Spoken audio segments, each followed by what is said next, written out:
مولاي صل وسلم دائما دائما دائما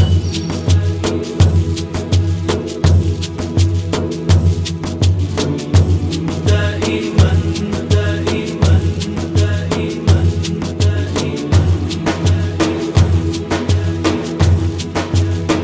مولاي صل وسلم دائما أبدا على حبيبك خير الخلق كلهم مولاي صل وسلم دائما أبدا على حبيبك خير الخلق كلهم محمد سيد الكونين والثقلين محمد سيد الكونين والثقلين محمد سيد الكونين والثقلين والفارقين من عرب ومن عجم مولاي صل وسلم دائما أبدا Assalamu alaikum wa rahmatullahi wa barakatuh. So welcome everybody tonight, an evening with YMO to celebrate Love Luton Marathon. Thank you all for coming.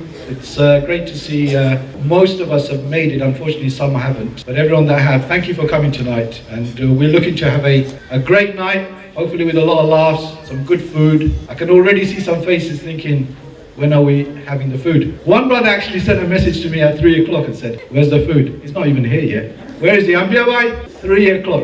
But anyway, look, we'll get to that. So firstly, look, thank you all for coming here. I'd like to start off by just thanking the sponsors initially. Obviously, we all wore the lovely orange top. There was 3 companies that were kind enough to sponsor us. So I'd like to thank them first. SW Car Supermarkets. Sanal Bhai was kind enough to... is he gone? So his boys are here. So thank you guys for the sponsorship. That was fantastic. So a round of applause for that. Second sponsorship was from First Choice Property, Tawfiq Bhai. Unfortunately, he's not that well. He wasn't able to make it, but a round of applause for them. And the third organization was Constor Solutions, which actually I'm the director of that company. We all started Love Luton. Actually, it was an idea that Walid came up with. I don't know if you're aware, but some of us did a kayaking and canoeing earlier on in the year. And once we've done that, Walid approached us and said, guys, why don't we do the Love Luton? It would be fantastic. We had to think about it, and I think the 3 aims that Walid came to us with was awesome. You know, we sat down and really he looked at what we could do. So the 3 aims that we had, what were the aims? One was bringing the community together. I think, you know, the proof's in the room tonight. We've brought the community together. Definitely the community, all the guys that ran, but also a lot of people that didn't run on the day. They've been approaching us saying, are you guys going to do this again? Can we get involved? So I think that bringing that community together has been fantastic. It's worked really well for us, and I think that was a great success. So thank you all for participating. The second one was to improve health and fitness in our community. Whilst some of us didn't lose much weight, I know a lot did, and it's really, really well. I think that picture tells a lot of stories. The 3 of the fittest guys that were there, Bai and Akas. We didn't want to run too fast because there were some speed cameras on the road. That was our excuse anyway. But look, it was great. A lot of brothers have really, really benefited from, you know, the health and the fitness, and it's still carrying on. I don't think it's stopped. Actually, in fact, we're doing a lot more within the group around fitness. And the third one, which, as you all know, was to raise the profile and promote YMO Trust. I think there's some pictures of the kayaking which we did actually earlier in the year. So I think this is, you know, the YMO Trust is been a charity that's been established in Luton by brothers in Luton and also a few brothers in Bedford for the last 6 years. This marathon has given us a great opportunity to promote and to raise the profile of the YMO Trust. But I know that a lot of brothers here have asked us a lot of questions. So what we would like to do is actually take that opportunity tonight, give you a bit more information about the trust, what we do, and like all charities, you know, when you donate to charities, you'd like to think that they were using the money in the appropriate way. So, you know, it's great. I ask the same questions when I donate to other charities. So lots of people have asked us about the YMO. So we're going to take some time to give you a bit of an overview of YMO and how we established it and what we do for the community in Bangladesh. So what I'd like to do first is invite our founder, Muhammad Muhit Mia, onto the stage. And you know, this brother, I'd like to say a few things. You know, when he first approached us about the charity, even before I knew about the charity, and it's something that's very close to my heart. It was this brother that, because of him, I was convinced it didn't matter what charity it was. He's beautiful on the outside and beautiful on the inside as well. So this is why, you know, we got involved in the charity. So Muhit, please. Assalamu alaikum wa rahmatullahi wa barakatuh. Respected brothers, sisters, and beautiful young faces. Allah protect us and preserve all of us. Ameen. But before I share with you the story that I want to share with you, inshallah, I just wanted to say something related to this. Once there was a man who used to walk to work, but one particular day he took a different direction to work. He met someone poor begging for money, and so he put his hands in his pocket, and what he saw wasn't enough. What he felt wasn't enough, and he thought, you know what, on the way back home, inshallah, I will give something. And this man was humble and he was honest, he was generous, and so he thought he didn't want to embarrass himself, he wanted to give a lot more. So on the way home again that evening, he didn't meet that man. So he really felt hurt that, you know, he missed an opportunity. Next day he goes to work and he chooses to go in that same direction, and mashallah, he finds him. But at a distance he sees him crying and begging. So as he approaches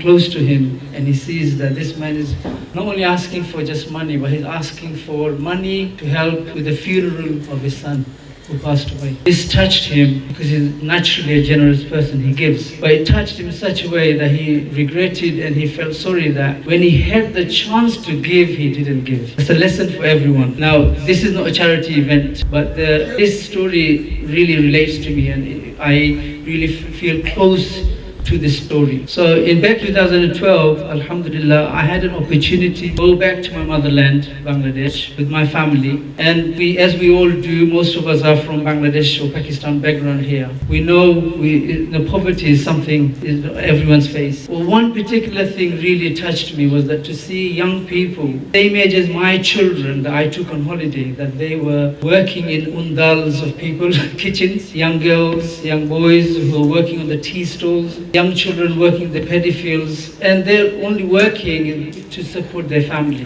That reminded me of something about Islam, which the Prophet ﷺ said, Allah loves those who are generous, those who help others. They appreciate what Allah has given them by appreciating others, by giving and sharing what Allah has blessed them. I discussed with my family, my mother, my wife, what can we do, what can I do? Because you know what, in a few weeks' time, I'm going to go back to UK and I'm going to forget about it, just like most of the times we do that. So alhamdulillah, I had a cousin there in Bangladesh, his name was Kausar. I found him to be very honest, very dedicated young man, and mashallah, he had his business in the town center in Sylhet, where is a computer-related business. So alhamdulillah, I spoke to him because I couldn't do this myself, and he agreed, and he also shared that vision that I had with him. He came to the village, and then mashallah, we brought a couple of computers, and I sort of employed him. I really didn't pay him much, but it was only 5,000 taka a month, but that helped him. And about 8 months we managed this in the village, where we had around about 34 children supporting learning English, maths, and computing. The purpose of this was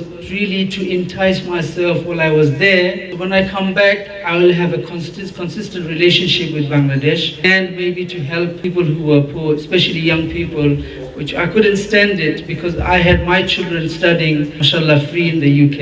And those children forget studying, they're working to have a roof and food on the table. I felt this moral obligation that I needed to do something. Alhamdulillah, we started coming back in 2013, back to the UK after 8 months. Mashallah ta'ala, met a lot of lovely brothers, Faiz Bhai and many others, too many to mention. I shared that something that worked, and I shared that, look, rather than giving handouts, isn't it better to help someone so that they can sustain themselves, so we can give them education and maybe life skills. Obviously it was at early stages. Alhamdulillah, end of 2013, we formulated the whole concept together, and we came up with building YMO Trust, giving education, life skills and vocational training, prevent child labor. That really went well with everybody. We understood that this way of helping someone is better than giving them handouts. And then from there, alhamdulillah, we had about 90 odd children in Jagannathpur, and in Gulabganj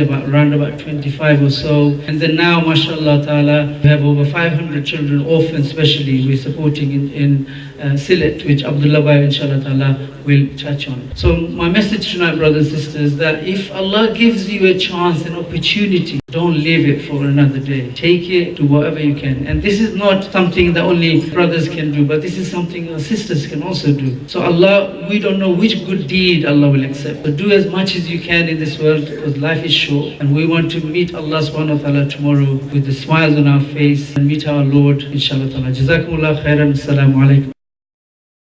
Next, I'd like to, I think Muhid Bhai just mentioned, I'd like to bring on stage Abdullah Bhai. Assalamu alaikum wa rahmatullahi wa barakatuh. Thank you, everyone. So the blueprint was set with these two sites in Bangladesh, and the success was actually for us quite astounding, because to be fair, it's a lot of work for trustees based here in this country to make things work in another country altogether. So we didn't know how that journey would evolve, but it did, and with the help of Allah subhanahu wa ta'ala we made a success of it. Then I guess we thought about how do we actually affect more children's lives? How do we get to more children without having to become so territorial sometimes? You know what it's like, we Bangladeshis to say, oh, we're from this region and we're from that region. So we wanted to do away with that. And I remember having a conversation with Tawfiq Bhai, actually, he's not here at the moment, but one of the things he said to me was that it'd be really good if we could collaborate or, do something with an orphanage. Allah works in mysterious ways, because a member of my family then approached me and invited me to meet and introduced me to a orphanage where it's the biggest orphanage in Sylhet. They're very well organized. He felt that there was opportunities for us to bring our skills, our experience to the table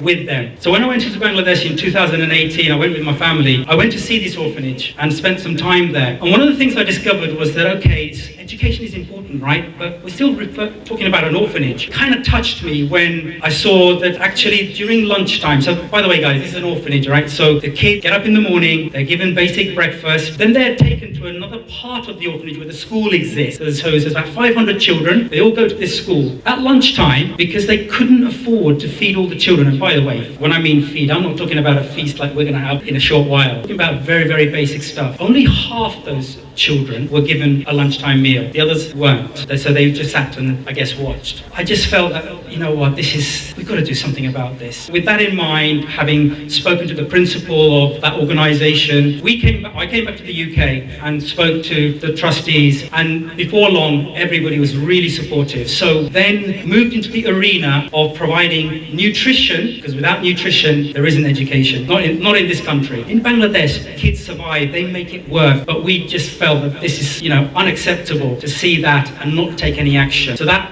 happened very, very quickly. So where are we now? 2018, 2019, end of 2019. For the last 7 months now, we have been working and providing nutritional support to this orphanage and additional teachers. They already have a few teachers, but we've given them 2 other teachers. And we have planned to work with them to expand. So that's the story, in essence, of the orphanage. We've been established for 6 years. Alhamdulillah, we've raised £151,483. I think that deserves a clap, guys. Another question, which is a really important question, and I wanted to touch on this today: how do we ensure that the money we provide to all the guys in Bangladesh is not wasted? So what we can tell you is, look, we have a cost center. Both these centers and also the orphanage is a cost center. They're fixed price. So the money that we send, we know every quarter. We send money every quarter. We know exactly what we need to send because the costs are already fixed. There aren't any new costs. There are certainly some new costs that do come in on occasions when the new enrollment comes in. We look at individuals and see how we can support them. But everything is on a cost center, and we control the money from the UK. So we send money every quarter. We know exactly what it is. We also get them to send us a quarterly report on how they've used that money. We are all volunteers. So for the last 6 years, we've been volunteering for this organization. We put a lot of effort into it. Obviously, without your kind donation and support, we wouldn't be anywhere. I'd like to give everyone a round of applause for the trustee side, guys, because they've been doing a fantastic job for the last 6 years. So now we're going to get on to the next part of the event. So I'm going to call up Walid on the stage, but what can I say about this guy? The idea was conceived by Walid. He came up with the idea. The drive, you've seen it, right? We've been on the WhatsApp group for the journey for the 6 months. He's been awesome. The drive and the energy. Without Walid, I don't think this event would have been even a quarter as successful as it has been. I don't think we would have got 103 runners. I don't think we dreamt that. I think when we first started, it was like, look, our target is X. And we kind of blew that target out of the water. And we ended up with 103 runners on the day. Awesome, awesome stuff. I'm going to ask Walid Bhai to come on stage.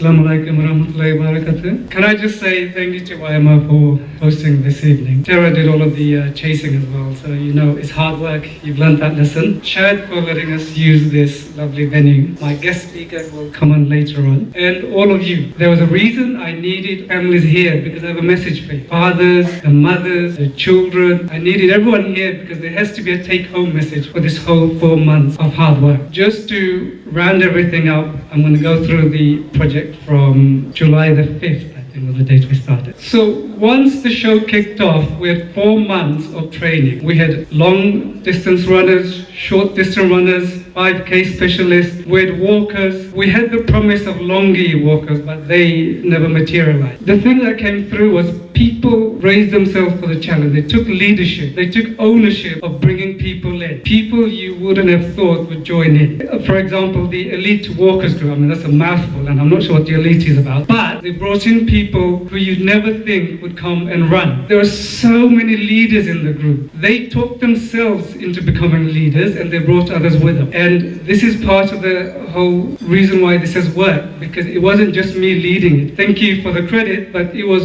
all of you. All of you are leading it. It's like a chariot with nobody in it. All of us are doing the pulling. In terms of why it worked, I think it's because of us. We wanted to make it work. Then we had the WhatsApp group. And you know, that WhatsApp group, what the hell was that all about? You guys are non-stop. Do you not work? Do you not sleep? Do you not do anything else? But amongst all the noise and talk about VIX or whatever, we had so much good information in there. We had camaraderie, bonding, teamwork, reassurance, motivation, encouragement, and of course, the group itself was a shop window. We had at one point about 160 people in the group. There's probably about 40 active members, but people were watching. And you know, us posting our runs, our results, our problems, how we overcame it, encouraged the others to join in. And slowly, they did. The window shoppers did join the race. They left it late, but they did join the race. That takes us on to race day. Starting with the ambience. I don't know if you guys remember the night before Saturday night, it was raining. It must have crossed your mind, you know, if this is the same weather tomorrow, how will we cope? Alhamdulillah, next day, rain had gone, sun was out, shining, the roads were dry. Everyone was buzzing. Everyone. They were jumping around like they had entered the race itself.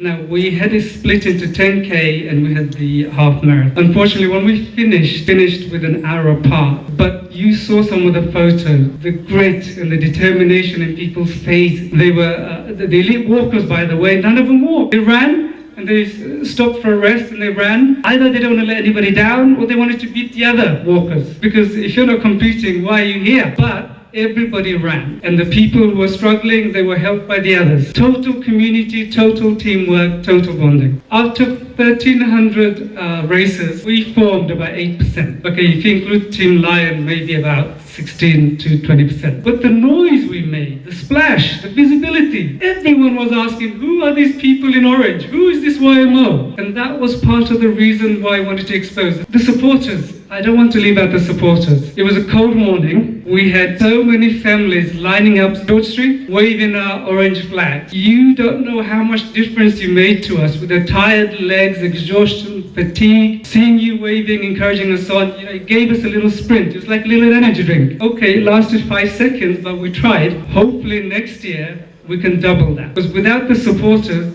rest all kind of falls flat. We had the supporters, we had the runners, we had the charity. So overall, it was a great success. What can I conclude from this? We are truly a community. Everything I've said with everyone pulling together, supporting, motivating, reassuring, coaching, it shows that this is a testament to us as a community. You know, our bond, togetherness, a hive mind, all of us thinking together, and the progressiveness in our way of how we want to take a community forward. Especially this time and age, you know, with all the far right and the far left and all the division and the Trump era of politics. This is the time we need to show ourselves as being part of the community. You know, we're not isolated, we're not insular. We are Luton, this is our marathon and we're going to own it. Did we own it? Did we own it? Come on. Yes, we did. We should be proud. I'm really proud of every single one of my runners. And for that, let's have a big round of applause for everyone.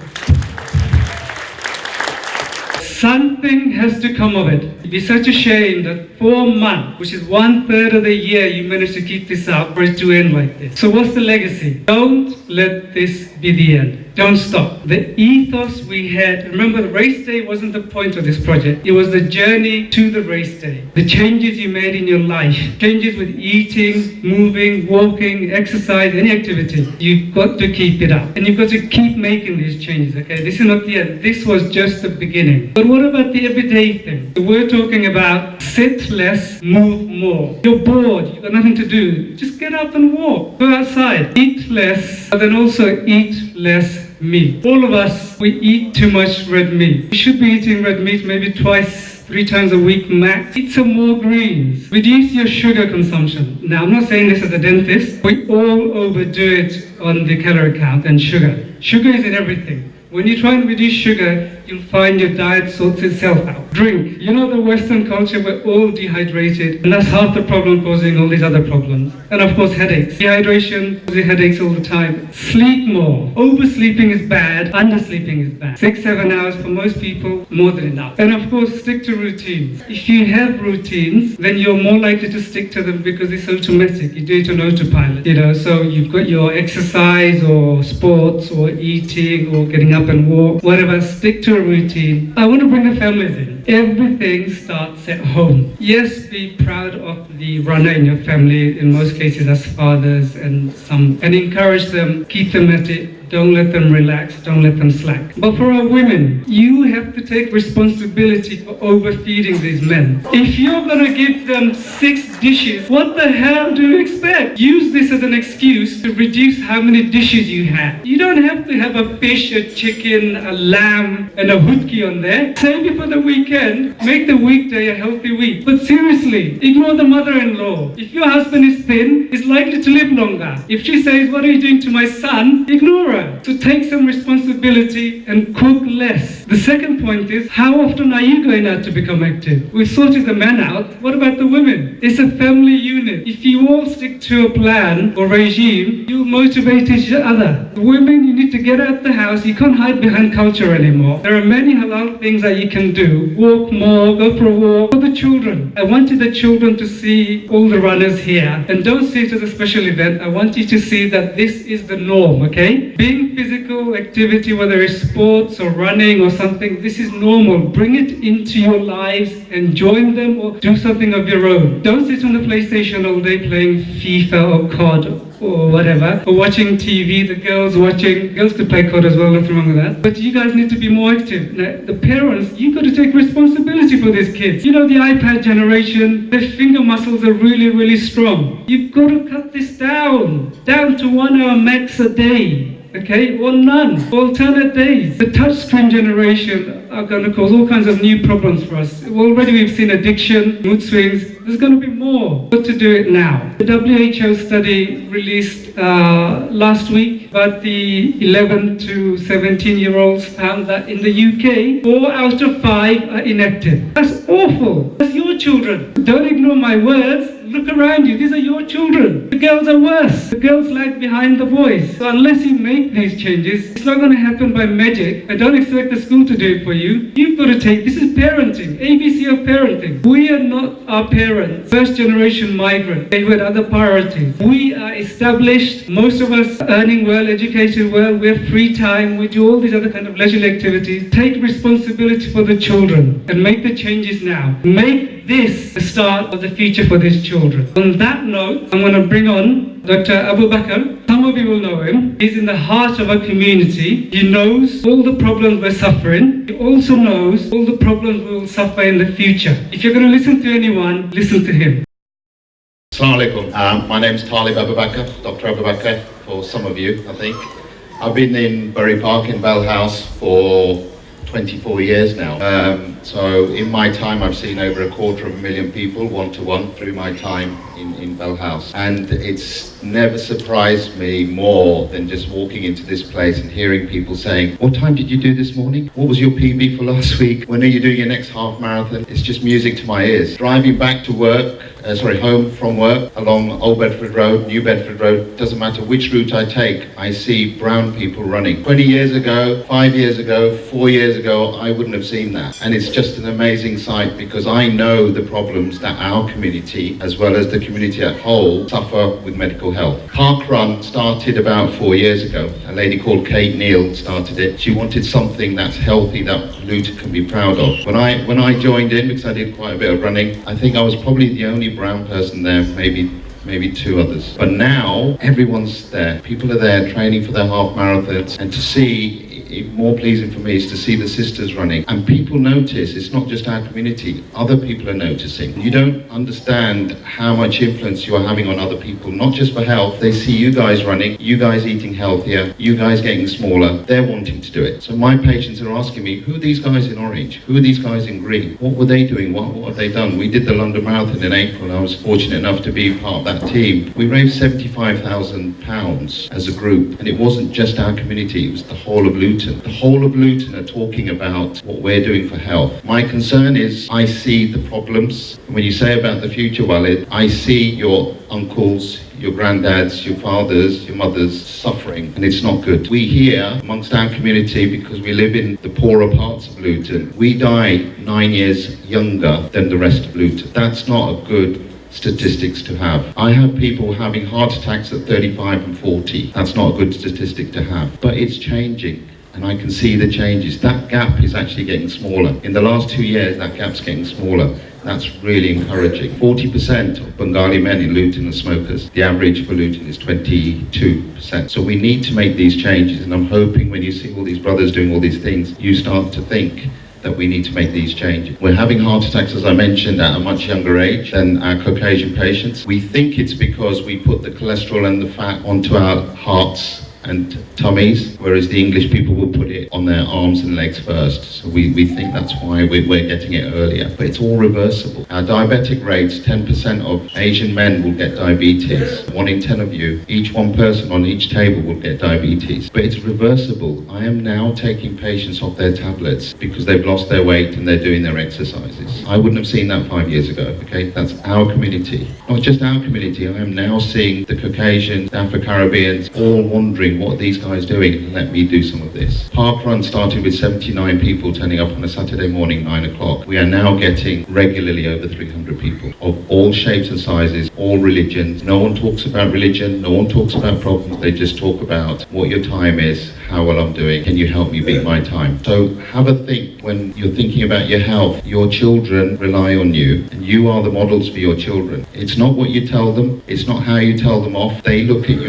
as an example and they follow what you say. You shout and scream at them and show them no respect, they will then just pass it on to the next generation and next generation. You overeat, you smoke, don't do your exercise, don't go for work, overweight, they will follow. And I see the cycle. I've been there 24 years, I see the cycle. But that cycle's turning back, really an encouragement for me, and it's amazing to watch. I'm from South India. We eat just as much rice as you guys from Bangladesh and Pakistan. But a plate full of rice is about 300 calories. You have to run 3 miles to burn that off. Otherwise that's going around your heart and blocking your arteries. So ladies, make sure your husband goes for his walk first for 3 miles before he starts eating his rice. Or just cut the rice down, make it a smaller portion and put salad on. Tomatoes, salad, celery, cucumber, you name it. Anything vegetable is far more healthier for you than the rice. The rice, your liver converts to sugar, which then increases your risk for diabetes, or increases the cholesterol, which then blocks up your arteries. So my message to you, stop smoking. And if you want help, Luton Total Wellbeing or your practices will be able to help you. Stop smoking, lose your weight, keep walking. We are designed to walk. We are not designed to just sit down and do nothing. Keep walking, reduce your rice. I know that seems a strange one, and you won't hear white doctors, English doctors, you won't hear the Western, it's not in any of the guidelines, but reduce your rice, because that does make a massive difference to your sugar levels and your fat levels. Look after your family, treat each other with respect, sleep as you said, and I echo what Walid said. One of the biggest problems I'm seeing now over the last 5-6 years is children with iPads, iPhones, Android phones. Suicide rates, particularly amongst the Western kids, are going up. Self-harm is going up. Headaches, migraine, behavioural problems is all going up because of IT. We are designed to sleep when the sun goes down and wake up when the sun goes up. These artificial lights are keeping our brains too active, which is then irritating our young children. I know kids, you're not going to like me for this, but you really need to try and cut down. 1 hour before they go to sleep, they should not have artificial blue light because it is causing them problems, and all the research has shown that, and it's increasing. So that's one tip for the children. Sorry guys, I know you're not going to like me saying that. My kids certainly didn't. But 1 hour before you go to sleep, take them off that IT and try and limit it to at least an hour. But what you guys are doing is absolutely fantastic. Shrink that gap from 9 years. It's already shrinking, so keep it up. Let's bring it down so that the rest of the country can look at Luton and say, wow, look what Luton's achieved. How much did we raise? Does anyone know? Assalamu alaikum. This is from us sharing our blessings with the poor and hungry children in Bangladesh, our brothers and sisters. Assalamu alaikum everybody. The YMO Love Luton runners have raised £26,292.63 for underprivileged kids in Bangladesh. May Allah bless us and them and everyone. Ameen. Takbir! Takbir! Takbir! MashaAllah. May Allah protect and preserve our next generation, especially to be able to see these young, beautiful children, MashaAllah, and everyone, all the young children who are here today, MashaAllah, you are our future. Many children in the world who don't have a roof over their head, food on the table. Maybe inshallah ta'ala we can make a difference to even one person's life. That would be amazing.